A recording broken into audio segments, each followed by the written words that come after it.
الرحمن الرحیم۔ ایک سوال ہوتا ہے کہ روزہ کن چیزوں سے ٹوٹ جاتا ہے؟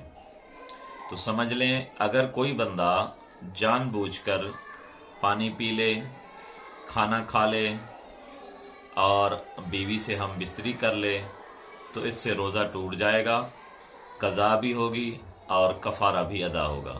قضا کا مطلب ایک روزہ توڑا، اس کے بدلے ایک روزہ رکھے گا۔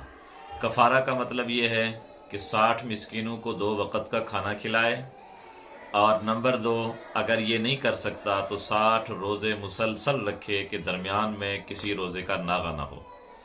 دوسری بات یہ ہے، ناک میں پانی یا دوائی ڈالنے سے روزہ ٹوٹ جاتا ہے۔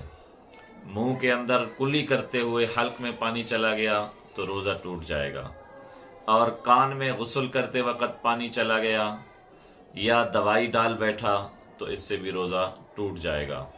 حقہ سگریٹ پی لی تو اس سے بھی روزہ ٹوٹ جائے گا۔ اگر عصر کے بعد مغرب سے پہلے وہ سمجھا کہ اب مغرب ہو گئی ہے تو روزہ افطار کر لیا، حالانکہ وہ ٹائم ابھی نہیں ہوا تھا، اس سے بھی روزہ ٹوٹ جائے گا۔ یا صبح اذان کا وقت ہو گیا، اس کو پتہ نہیں چلا، اس کے گمان میں یہ ہے کہ ابھی سحری کا ٹائم باقی ہے، اس نے کھا پی لیا تو اس سے بھی روزہ نہیں ہوا۔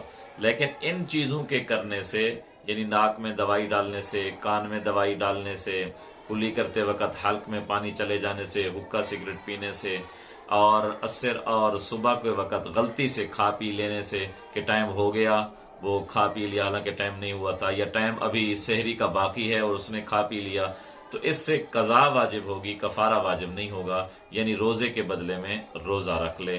اللہ تبارک و تعالی ہم سب کو عمل کی توفیق نصیب فرمائے۔